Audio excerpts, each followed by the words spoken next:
तो देखो बच्चों, अपना जो यूनिट चल रहा है और ये यूनिट है थर्मोकेमिस्ट्री। ओके। आज हम इस यूनिट में जो टॉपिक डिस्कस करेंगे, और ये टॉपिक है हमारा क्या, standard enthalpy of reaction. Okay. तो फिर स्टार्ट करते हैं। तो देखो बच्चों, standard enthalpy of reaction means the heat change at 1 bar pressure and 298 Kelvin temperature when all reactants converted into product according to balanced chemical equation। समझ गए बच्चों कि एक बैलेंस्ड केमिकल इक्वेशन हो तो उसमें जितने रिएक्टेंट्स हैं अपनी स्टैंडर्ड स्टेट से और टोटली प्रोडक्ट में चेंज हो जाए, और वो भी प्रोडक्ट जो है स्टैंडर्ड स्टेट में हो, तो इस प्रोसेस में जितना हीट चेंज होगा हम उसे बोलते हैं स्टैंडर्ड इंथैल्पी ऑफ रिएक्शन। समझ गए ना? सीधा सीधा है कि एक स्टैंडर्ड स्टेट में जब कोई रिएक्शन चलती है तो जितना भी रिएक्टेंट है according to balanced chemical equation वो कन्वर्ट हो जाए इसमें टोटली प्रोडक्ट में। तो इसमें जितना हीट चेंज होगा उसे हम बोलते हैं standard enthalpy of reaction. Suppose हमारे पास ये एक रिएक्शन है, small a and A plus, ठीक है, b B gives c C plus d D. यहाँ small a b c d ये स्टोइकियोमेट्रिक कोफिशिएंट हैं, और ए बी सी डी जो है ये रिएक्शन के जो रिएक्टेंट एंड प्रोडक्ट्स हैं। ओके। तो अगर हमें इस रिएक्शन का, इस कंप्लीट रिएक्शन का स्टैंडर्ड इंथैल्पी चेंज कैलकुलेट करना है तो जितने भी प्रोडक्ट्स हैं, ओके, उनके सभी मोल्स के लिए हम उनकी फॉर्मेशन इंथैल्पी को क्या कर लें बच्चों, ऐड करें, और उसमें से जितने रिएक्टेंट्स हैं उन सब की फॉर्मेशन इंथैल्पी को सब्ट्रैक्ट कर दें। तो ये जो डिफरेंस निकलेगा और यही हो जाएगा क्या, स्टैंडर्ड इंथैल्पी ऑफ रिएक्शन। समझ गए ना कि प्रोडक्ट्स जितने हैं उन सब की फॉर्मेशन इंथैल्पीज ली जाए और उसमें से किसकी माइनस कर दें बच्चों, जितने भी रिएक्टेंट्स हैं उनकी फॉर्मेशन इंथैल्पीज को, तो हमें मिलेगा एक रिएक्शन का स्टैंडर्ड इंथैल्पी चेंज। तो इस तरह से ए बी मिलके सी और डी मिल रहे हैं जिनके स्टोइकियोमेट्रिक कोएफिशिएंट है स्मॉल ए स्मॉल बी और सी एंड डी। तो यहाँ पर जब हम प्रोडक्ट्स के लिए लेंगे तो summation delta H F product minus, ठीक है, delta summation delta H F of reactant. यहाँ पर जो डेल्टा एच एफ स्टैंडर्ड है ये क्या हो जाएगा, स्टैंडर्ड, ठीक है, इंथैल्पी ऑफ फॉर्मेशन, ठीक है। और इस तरह से जितने जिसके मोल्स हैं, जैसे हमने देखा सी के सी मोल है तो C delta H F standard of C plus, ठीक है, small d delta H F of B, इनको ऐड करें माइनस, यहाँ हो जाएगा क्या, A delta H F of A plus B delta H F of B. इस तरह से आप इंथैल्पी चेंज कैलकुलेट कर सकते हैं रिएक्शन का। हाँ, ये ध्यान रखना है कि अगर रिएक्शन में कोई एलिमेंट आ जाता है, ठीक है, तो उस एलिमेंट का जो स्टैंडर्ड इंथैल्पी चेंज है वो 0 कर देते हैं, उसको हम कंसीडर नहीं करेंगे। केवल हमें जो कंपाउंड्स हैं, ठीक है, उनके लिए ही हमें फॉर्मेशन एंथैल्पी रखनी है। ध्यान रखें, रिएक्शन एंथैल्पीज को कैलकुलेट करने के और भी रिलेशंस हैं। अगर आपको कंबस्जन एंथैल्पीज दे रखी हैं रिएक्टेंट्स प्रोडक्ट्स की, तो delta H R standard equal to summation delta H C standard R, means यहाँ डेल्टा एच सी स्टैंडर्ड ये है कंबस्जन एंथैल्पी, तो जितने रिएक्टेंट्स हैं उन सब की कंबस्जन एंथैल्पी को ऐड करो और उसमें से जितने प्रोडक्ट्स हैं उन सब की कंबस्जन एंथैल्पी को सब्ट्रैक्ट कर दो। तो इससे भी आप रिएक्शन एंथैल्पी कैलकुलेट कर सकते हैं। ठीक इसी तरह से अगर हमें बॉन्ड एनर्जीज दे रखी हैं, समझ गए ना, तो बॉन्ड एनर्जी के बेस पर भी रिएक्शन एंथैल्पी कैलकुलेट होती है। तो जितने रिएक्टेंट्स के बॉन्ड्स हैं उन सब की बॉन्ड एनर्जी को ऐड कर लो और उसमें से जितने प्रोडक्ट्स हैं उन सब की बॉन्ड एनर्जीज को क्या कर दो, माइनस कर दो। तो ये जो डिफरेंस आएगा ये भी एक क्या होगा, रिएक्शन की एंथैल्पी। बात समझ गए ना, तीन रिलेशन हो गए बच्चों, फॉर्मेशन एंथैल्पी के बेस पर, ठीक है, प्रोडक्ट की फॉर्मेशन एंथैल्पीज में से रिएक्टेंट की फॉर्मेशन एंथैल्पी माइनस करोगे तो रिएक्शन एंथैल्पी कैलकुलेट होगी। कंबस्जन एंथैल्पी ली है तो आप रिएक्टेंट से प्रोडक्ट की माइनस करोगे, और बॉन्ड एंथैल्पी ली है तो रिएक्टेंट से प्रोडक्ट की माइनस करोगे, तब जाके आपको एक रिएक्शन की एंथैल्पी कैलकुलेट हो जाएगी। अब यही एक एग्जांपल से समझते हैं कि at 298 Kelvin the formation enthalpy of H2O H2O2 are -286.0 and -1880 kilojoule per mole. The enthalpy change of the following reaction. ये एक रिएक्शन लिखी है, 2H2O2 gives 2H2O plus O। तो देखो बच्चों, इसमें जो प्रोडक्ट्स हैं वो हो गए H2 और O। तो यहाँ पर जब हम डेल्टा H आर स्टैंडर्ड निकालेंगे तो फॉर्मेशन एंथैल्पी प्रोडक्ट्स की माइनस फॉर्मेशन एंथैल्पी रिएक्टेंट की। तो यहाँ पर 2 मोल H2O बन रहा है तो 2 into delta HF of H2O plus 1 mole O2 बन रहा है तो डेल्टा HF O2 माइनस यहाँ पर रिएक्टेंट के फॉर्म में 2 मोल हाइड्रोजन पेरोक्साइड है तो हम उसकी फॉर्मेशन एंथैल्पी 2 मोल के लिए लेंगे। तो यहाँ पर H2O की हमें गिवन है, ओके, और 2 मोल के लिए, लेकिन अब यहाँ पर O2 एक एलिमेंट आ गया तो हम जानते हैं कि इसकी जो फॉर्मेशन एंथैल्पी है वो 0 है, ओके, और यहाँ पर हमने H2O2 की फॉर्मेशन एंथैल्पी को पुटअप किया, इस तरह से हमारे पास आ गया delta H R standard -196 kilo joule पर।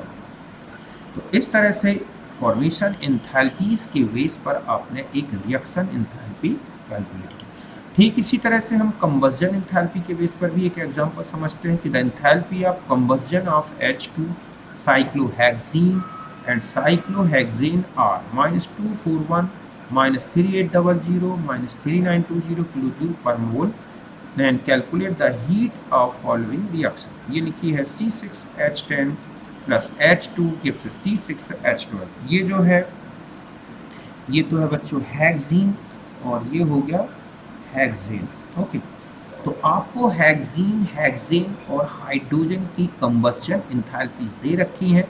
तो अकॉर्डिंग टू रिलेशन कि जितने रिएक्टेंट्स हैं उनकी कंबस्चन एंथैल्पी ले लिए जाए और उसमें से जो भी प्रोडक्ट्स बने हैं उनकी कंबस्चन एंथैल्पी को आप सब्ट्रैक्ट कर दें। तो इस तरह से जो साइक्लोहेक्सीन है उसकी जो कंबस्चन एंथैल्पी है वो है -3800 और H2 की हमारा दी गई है -241, तो ये रख दी, और माइनस जो है साइक्लोहेक्सेन की आपको दी है -3920, तो ये कैलकुलेट की तो ये आ गई -141 किलो जूल पर मोल। तो इस तरह से पूरी कंप्लीट रिएक्शन की जो इंथैल्पी हुई वो हो गई -141 किलो जूल पर। तो इस तरह से ये एक ऐसा भी कह सकते हैं कि ये है हाइड्रोजनेशन, ठीक है, कि ये है हाइड्रोजनेशन रिएक्शन। तो इस हाइड्रोजनेशन रिएक्शन की इंथैल्पी जो आपने निकाली वो आ गई -141 किलो जूल। फिर हम आ जाते हैं नेक्स्ट जो इंथैल्पी है हमारे पास, यहाँ तक बात क्लियर हो गई। तो ये तो था इंथैल्पी कैलकुलेट, मतलब रिएक्शन की इंथैल्पी कैलकुलेट करना और रिलेशन से। बॉन्ड इंथैल्पी के बेस पर भी हम देखेंगे कि रिएक्शन इंथैल्पी को कैसे कैलकुलेट करते हैं। अब हम यहाँ आ जाते हैं इंथैल्पी ऑफ कंबस्चन। तो देखो बच्चों, कंबस्चन मीन्स होता है किसी भी फ्यूल का या किसी भी सब्सटेंस का कंप्लीट ऑक्सीडेशन, ठीक है, in the presence of excess of oxygen. तो यही लिखा है कि enthalpy change when 1 mole of substance is completely burned with required amount of oxygen. कि 1 मोल फ्यूल लिया जाए या 1 मोल कोई भी सब्सटेंस लिया जाए और उसकी बर्निंग के लिए, उसको बर्न करने के लिए टोटल जितनी भी ऑक्सीजन की अमाउंट जरूरी है वो ली जाए, मीन्स एक्सेस में ऑक्सीजन ले ली जाए।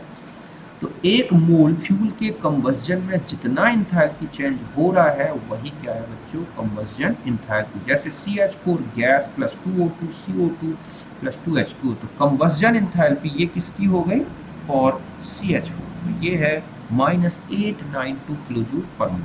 ठीक इसी तरह से प्रोपेन का कंबस्चन कराया जाए तो इंथैल्पी चेंज है ये -2220 किलो जूल पर। तो आप समझ गए कि 1 मोल कोई भी सब्सटेंस लिया जाए, उसको कंप्लीट ऑक्सीडाइज कर दिया जाए, कंप्लीट उसका बर्निंग कर दिया जाए एक्सेस ऑफ ऑक्सीजन से, तो जितना इंथैल्पी चेंज रिएक्शन का हो रहा है वही बन जाएगा कंबस्जन इंथैल्पी। तो इस तरह से ये CH4 की कंबस्जन इंथैल्पी है, तो ये है C3H8 की कंबस्जन इंथैल्पी। बात क्लियर है। फिर एक होती है कैलोरीफिक वैल्यू। ध्यान रखें, कोई भी जो फ्यूल होता है, ठीक है, या कोई भी फूड मटेरियल होता है, उसकी क्वालिटी बताने के लिए कैलोरीफिक वैल्यू का यूज होता है। Calorific value means heat change when 1 gram of substance completely burn with excess of oxygen.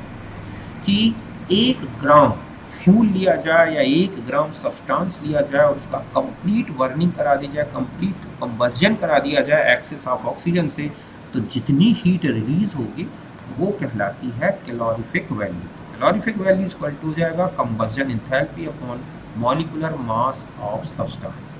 तो कंबस्जन इंथैल्पी है -892 और मॉलिक्यूलर मास है 16, तो इसकी जो कंबस्जन कैलोरीफिक वैल्यू आ गई किसकी, मीथेन की। ठीक है, कि हम मीथेन की कैलोरीफिक वैल्यू निकालें तो मीथेन का कंबस्जन इंथैल्पी अपॉन मीथेन का मॉलिक्यूलर मास जो आ रही है -55.75 किलो जूल पर। ठीक इसी तरह H2 की निकालें तो -286 अपॉन 2, ठीक है, तो ये आ रही -143 किलो जूल पर ग्राम। ठीक इसी तरह से इसकी निकालें हम ब्यूटेन की या LPG जो है, तो ये आ रही है -49.62। अब ध्यान रखें कि क्वालिटी ऑफ फ्यूल या हम ये कहें कि जो स्ट्रेंथ ऑफ फ्यूल है, पावर ऑफ फ्यूल है, वो directly proportional to the calorific value. इसका मतलब है कि हाइड्रोजन, अगर आप इसमें देखें तो हाइड्रोजन की जो कैलोरीफिक वैल्यू है वो LPG, CNG या अदर जितने भी फ्यूल्स हैं उससे बहुत ज़्यादा है। अगर आप CNG से देखें तो लगभग, ठीक है, 3 टाइम्स ज़्यादा दिख रही है, LPG से 3 टाइम्स ज़्यादा दिख रही है। तो हाइड्रोजन एक सबसे बेस्ट फ्यूल है, ठीक है, लेकिन इसका ज़्यादा डोमेस्टिक यूज़ नहीं है क्योंकि ये बहुत ईजी गोइंग, एक तो इसका ट्रांसपोर्टेशन नहीं हो सकता और दूसरा इसका लिक्विफिकेशन टफ है। तो यही रीज़न है कि हम H2 का ज़्यादा यूज़ नहीं कर सकते और बहुत ज़्यादा इन्फ्लेमेबल है, तो इसलिए। लेकिन सबसे बेस्ट फ्यूल अगर हम रॉकेट फ्यूल में देखें तो हाइड्रोजन ही होता है। तो यहाँ तक बात क्लियर है। फिर आता है कि एक रिएक्शन इंथैल्पी और कंबस्जन इंथैल्पी में क्या रिलेशन है। तो देखो बच्चों, रिएक्शन इंथैल्पी इक्वल टू होता है कंबस्जन इंथैल्पी ऑफ रिएक्टेंट। जितने भी रिएक्टेंट्स हैं उन सब की कंबस्जन इंथैल्पी को ऐड कर लो माइनस कंबस्जन इंथैल्पी ऑफ टोटल। इससे आप निकाल सकते हैं किसी भी रिएक्शन की क्या रिएक्शन इंथैल्पी। जैसे delta H formation of C2H4 CO2 and H2O at 25 degree and 1 atm pressure, ये दे रखी है 52 -394 -286 kilo joule respectively. Then enthalpy of combustion of C2H4 will be, तो देखो बच्चों C2H4 प्लस O2, तो ये इसका कंबस्जन हो रहा है और इस कंबस्जन में ये जो एंथैल्पी चेंज है यही निकालना है और यही किसके इक्वल होगा, डेल्टा एच एंड सी के। तो इस रिएक्शन एंथैल्पी की वैल्यू निकालनी है, यही वैल्यू जो आएगी रिएक्शन एंथैल्पी की वही इथेन की या एथीन की क्या हो जाएगी, कंबस्जन एंथैल्पी। तो इस डेल्टा एच आर को कैलकुलेट करेंगे, ठीक है, on the basis of combustion enthalpy, ठीक है, या इनकी सॉरी फॉर्मेशन एंथैल्पी। तो हमारे पास रिएक्शन एंथैल्पी जो है C2H4 की हमें निकालनी है, तो ये रिएक्शन एंथैल्पी कैलकुलेट करना है तो हम फॉर्मेशन एंथैल्पी वाला रिलेशन लेंगे। तो हमारे पास हो जाएगा, ठीक है, जितने भी प्रोडक्ट्स हैं मतलब 2 मोल CO2 और 2 मोल H2O की फॉर्मेशन एंथैल्पी को ऐड कर लो और उसमें से 1 मोल C2H4 की क्या माइनस कर दो फॉर्मेशन एंथैल्पी। O2 क्यों नहीं लिया, क्योंकि ये एक एलिमेंट है। तो ये वैल्यू आपने पुटअप कर दी और ये रिजल्ट आ गया, ठीक है, जो आया -1412 किलो जूल पर मोल। तो इस तरह से एथीन का कंप्लीट कंबस्जन हो जाए तो जो रिएक्शन एंथैल्पी आ रही है वही क्या है बच्चों, कंबस्जन एंथैल्पी जो आ रही है -1412 किलो जूल पर मोल। ये कंबस्जन एंथैल्पी हमने जो है निकाली किसके लिए, C2H4 के लिए। तो रिएक्शन एंथैल्पी का रिलेशन लिया फॉर्मेशन एंथैल्पी के वेस्ट। यहाँ तक बात क्लियर है। तो कैलोरीफिक वैल्यू अच्छे से याद रखनी है, ठीक है, और कंबस्जन एंथैल्पीज के बेस पर रिएक्शन एंथैल्पी का कैलकुलेशन। अब एक और आते हैं, नेक्स्ट है एंथैल्पी ऑफ फॉर्मेशन। तो देखो बच्चों, एंथैल्पी ऑफ फॉर्मेशन मींस जब किसी भी सब्सटेंस या किसी भी कंपाउंड का एक मोल इससे बनाया जाए, उसके सबसे स्टेबल, मोस्ट स्टेबल फिजिकल, ठीक है, फॉर्म जो होता है, मतलब एलिमेंट का सबसे मोस्ट स्टेबल जो आइसोटोप है, उससे जब किसी भी कंपाउंड का एक मोल बनाया जाए तो जितना इंथैल्पी चेंज होगा उसे हम बोलते हैं इंथैल्पी ऑफ फॉर्मेशन। ठीक है, कि enthalpy change when one mole of substance is formed from its constituent elements in their most stable physical state. बात समझ गए कि जब हम किसी भी कंपाउंड का एक मोल उसके जो कॉन्स्टिट्यूएंट एलिमेंट हैं जो सबसे स्टेबल फिजिकल स्टेट में मिल रहे हैं उनसे बनाते हैं, तो उस रिएक्शन में जितना इंथैल्पी चेंज होगा वही क्या हो जाएगा बच्चों, रिएक्शन में उस कंपाउंड की फॉर्मेशन एंथैल्पी। जैसे हमें H2O की फॉर्मेशन एंथैल्पी लिखनी है तो हम लिखेंगे H2 gas plus half O2 gas. Okay, तो बना H2O लिक्विड। तो इस रिएक्शन का जो रिएक्शन एंथैल्पी चेंज है वही फॉर्मेशन एंथैल्पी क्या हो गया, H2O, जो है -286 किलोजूल पर मोल। ठीक इसी तरह से CO2 का फॉर्मेशन, तो ध्यान रखें CO2 ग्रेफाइट से भी बन सकता है, डायमंड से भी बन सकता है, फ्लोरीन से भी, चारकोल से भी, कोल से भी, लेकिन कार्बन के सारे आइसोटोप्स में सबसे स्टेबल आइसोटोप है क्या, ग्रेफाइट। तो इसी ग्रेफाइट से बनेगा जब CO2, तो हम इससे कहेंगे फॉर्मेशन एंथैल्पी ऑफ CO2, ना कि डायमंड से। डायमंड से देंगे तो डायमंड से ग्रेफाइट में चेंज होने का वो एंथैल्पी चेंज लिया जाएगा, प्लस फिर डायमंड से CO2 बनने का एंथैल्पी, तब जाके आप उसमें कैलकुलेट कर सकते हैं CO2 की फॉर्मेशन एंथैल्पी। लेकिन अगर हम ग्रेफाइट लिखा है तो डायरेक्ट कैलकुलेट होगी।